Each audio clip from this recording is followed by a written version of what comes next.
अस्सलाम वालेकुम। साक्षी खबर में आपका इस्तकबाल है। आज 18 मुहर्रम है। सुर्खियों से पहले सुनते हैं हदीस शरीफ। बिस्मिल्लाहिर्रहमानिर्रहीम। हज़रत जरीर बिन अब्दुल्लाह रज़ियल्लाहु ताला अन्हु से रिवायत है, रसूलुल्लाह सल्लल्लाहु अलैहि वसल्लम ने फरमाया, जो शख्स किसी कौम में रहकर गुनाहों का मुर्तकब हुआ और कौम उसके गुनाहों को रोकने की खुदरत रखती हो और फिर ना रोके, तो अल्लाह ताला उन पर मौत से पहले ज़रूर अज़ाब नाजिल फरमाएगा।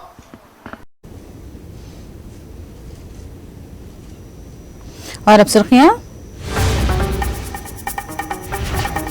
21 अगस्त को कोरुटला के जलसे-ए-आम में अमित शाह की शिरकत, नए कायदीन की बीजेपी में होगी शमूलियत, तरुण चुग का बयान।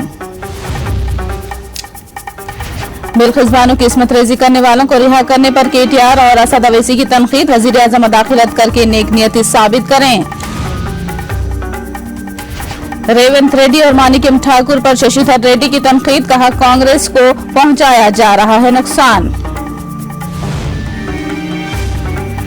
बीजेपी के नए पार्लिमानी बोर्ड की तश्कील, डॉक्टर लक्ष्मण शामिल, गडकरी और शिवराज सिंह चौहान बाहर।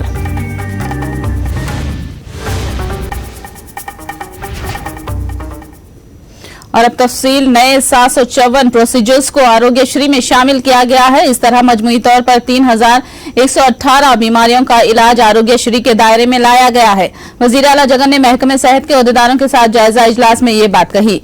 दूसरी जानिब पार्वतीपुरम के मनियम जिले में मेडिकल कॉलेज कायम करने की उन्होंने हिदायत दी है और बताया कि community health officers mid level health providers का रोल भी अदा करेंगे। 21 अगस्त को बीजेपी का जलसे-ए-आम कोरुटला में मुनाकिद होगा। इस जलसे-ए-आम से मरकजी वजीर दाखिला अमित शाह खिताब करेंगे। बीजेपी लीडर तरुण चुग ने जलसे-ए-आम की तफसीलात बताई।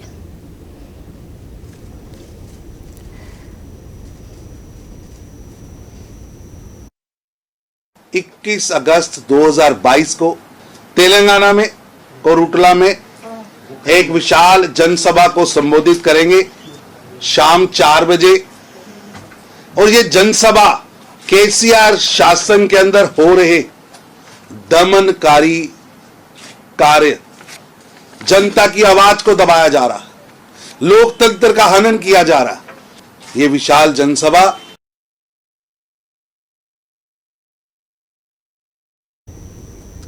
21 को बीजेपी का जलसे-ए-आम कोरुटला में मुनाकिद होगा। जलसे-ए-आम से मरकजी वजीर दाखिला अमित शाह खिताब करेंगे। बीजेपी लीडर तरुण चुग ने ये जलसे-ए-आम की तफसीलात बताई।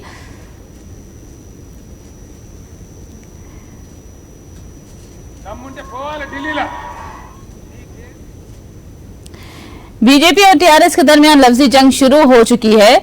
इस एक तरफ केसीआर ने मोदी को तेलंगाना का दुश्मन करार दिया, तो बीजेपी के सीनियर लीडर तरुण चुग ने केसीआर और उनके खानदान को तेलंगाना का असल दुश्मन करार दिया है।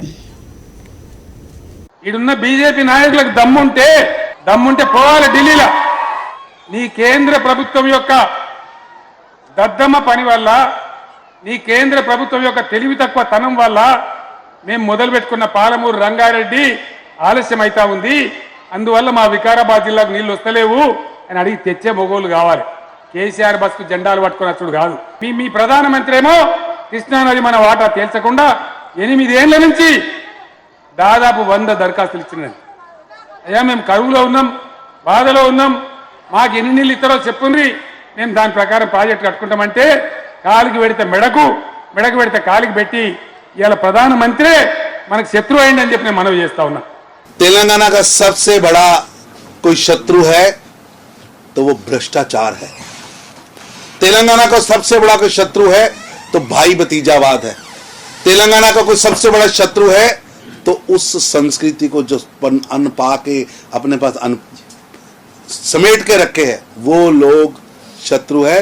तेलंगाना को आगे बढ़ना है, तेलंगाना को भारत के बाकी प्रांतों की तरह सबसे आगे बढ़ना है, लेकिन पता नहीं क्यों भ्रष्टाचार का नाम लेते ही, भाई भतीजावाद का नाम लेते ही कुछ लोगों के पेट में दर्द होना शुरू हो जाता है।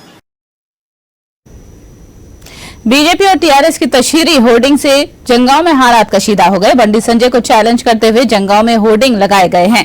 जंगांव में कदम रखने से पहले नीति आयोग की सिफारिश के मुताबिक मरकज से फंड्स लाने की मांग की गई। वहीं जवाब में बीजेपी ने भी टीआरएस के खिलाफ होर्डिंग लगाए हैं, जिससे जंगांव में हालात कशीदा हैं।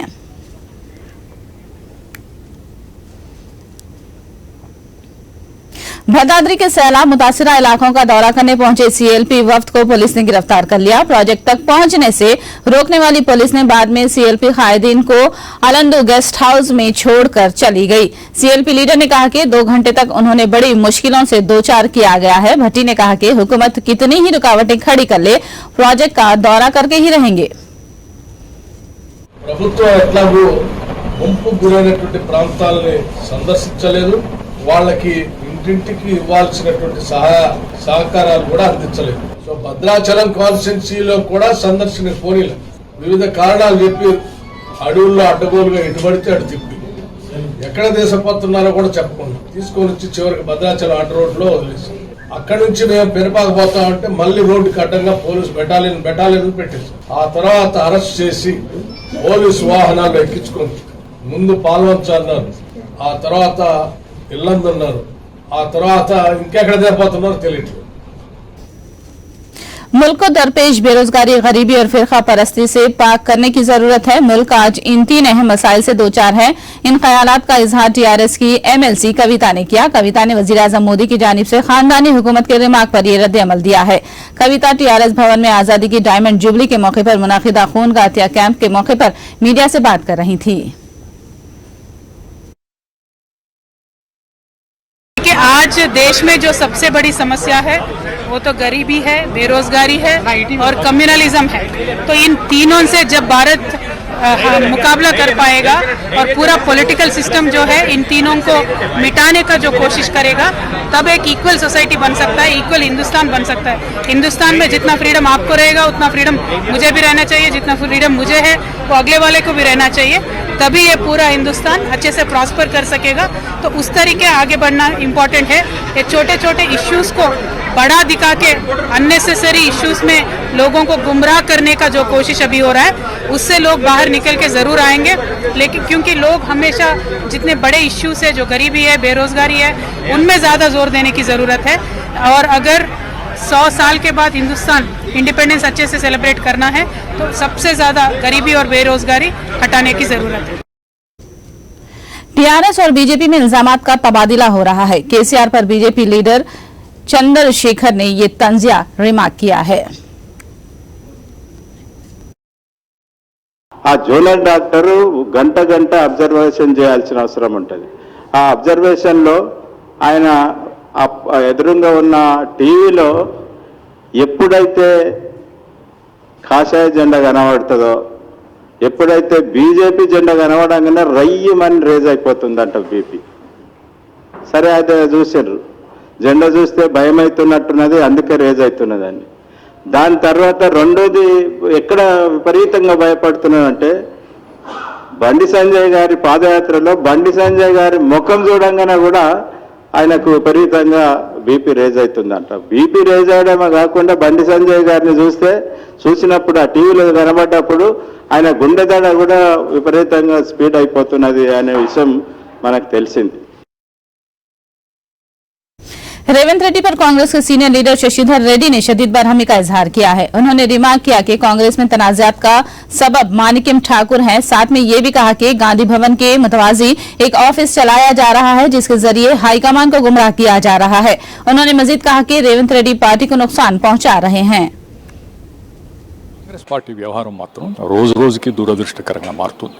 సరే, రేవంత్ రెడ్డి గారు పిసిసి అధ్యక్షుడు అయిన తర్వాత అంతకుముందు మేము చెప్పాం, పార్టీలో ఉన్నటువంటి వారిని మీకు వారికి అవకాశం ఇవ్వండి, విధేయులుగా ఉన్నటువంటి అవకాశం ఇవ్వండి అంటే దాన్ని అధిష్టానం పట్టించుకోకుండా సరే రేవంత్ రెడ్డి గారిని పెట్టింది। సరే ఎవరిని పెట్టినా పార్టీ నడిస్తే సంతోషమే, పార్టీ గెలిచే దిశలో పోతే సంతోషమే, పార్టీ ప్రజల విశ్వాసం పొందే దిశగా పనిచేస్తే సంతోషమే। కానీ ఆ విధంగా కనబడడం లేదు। మాణిక్యం ఠాగూర్ రేవంత్ రెడ్డికి ఏజెంట్గా వ్యవహారం చేస్తున్నారు, అది దాంట్లో ఏమాత్రం డౌట్ లేదు। నేను ఆయన చాలా క్లోజ్గా అబ్జర్వ్ చేశాను, నేనేగా చాలా మంది ఫీల్ అవుతున్నారు। రాహుల్ గాంధీ గారు కూడా ఉండేవారు ఉండండి, పోయేవారు ఉంటే పొండి అని చెప్పడం, తర్వాత ఎంత సీనియర్ అయినా ఎంత బ్యాక్గ్రౌండ్ ఉన్నా యాక్షన్ తీసుకుంటామనేటువంటి మాట, నేను ఆయనను బ్లేమ్ చేయడం లేదు, కానీ ఇక్కడి నుంచి ఇచ్చే ఫీడ్బ్యాక్ ఆ విధంగా ఉంది. चिकोटी प्रवीण ने कहा कि उन्होंने कोई गलती नहीं की है। उन्होंने बताया कि ईडी की जानिब से पूछे गए तमाम सवालात के उन्होंने जवाब दिए हैं। साथ में उन्होंने वाजे किया कि उनका हवाला मामलतों से कोई ताल्लुक नहीं है। उन्होंने इल्जाम लगाया कि चंद अफराद सियासी मुफाद के लिए उनके कंधे पर बंदूक रखकर निशाना लगाने की कोशिश कर रहे हैं। उन्होंने बताया कि जांच के दौरान सियासी कायदीन के नाम लेने के लिए धमकी आमेज फोन कॉल्स वसूल हो रहे हैं। मशरक़ी गोदावरी जिले के धवलेश्वरम कॉटन बैरेज में पानी के बहाव में शिद्दत पैदा हो गई है। बैरेज की आबी सतह 14.8 फीट तक पहुंच चुकी है, जिसकी वजह से अहदेदारों ने 14,35,000 क्यूसेक पानी समंदर में छोड़ा है, जबकि बैरेज के पास दूसरी वार्निंग जारी कर दी गई है। अपनपल्ली, एदुरु, बेडियम, टेकीशेट्टी पालेम और अपना रामोनिरंकल काजवेलू सैलाब के पानी में डूब जाने से अवाम मुश्किलात का शिकार हो गए हैं। तेलुगुदेशम हुकूमत में रियासत की तरक्की को यकसर नजरअंदाज कर दिया गया है। एमएलए मलादी विष्णु ने ये बात कही। उन्होंने कहा कि बाबू, लोकेश और पवन की गिरी हुई सियासत को अवाम जान चुके हैं। उन्होंने विजयवाड़ा में अयोध्या नगर के वार्ड नंबर 32 में मुनाकिदा घर घर हुकूमत प्रोग्राम में शिरकत की। घर घर पहुंचकर उन्होंने अवाम से मसाइल दरियाफ्त किए और फलाही स्कीमात पर अमलावरी का जायजा लिया। साक्षी खबर में दोबारा आपका इस्तकबाल है। तलाक के मामले में सुप्रीम कोर्ट ने अहम रिमार्क किए हैं। कोर्ट ने वाजे किया कि मुस्लिम पर्सनल लॉ के मुताबिक तलाक हसन गैर माकूल नहीं है। कोर्ट ने इसको 3 तलाक के मुमासिल करार नहीं दिया। कोर्ट ने वजाहत की कि तलाक हसन हर महीने में एक बार तलाक तस्वुर की जाती है। अगर शौहर और बीवी इस दौरान जिस्मानी ताल्लुक कायम नहीं करते हैं तो हर महीने में एक बार के मुताबिक 3 महीनों में 3 तलाक देने पर वाक़ हो जाती है और दोनों अलहदा हो सकते हैं। इसके बरखिलाफ अगर बीवी शौहर से अलहदगी चाहती है तो बीवी भी शौहर से खुला लेने का मुकम्मल इख्तियार रखती है। सुप्रीम कोर्ट ने अगली समाअत 29 अगस्त को मुकर्रर की है।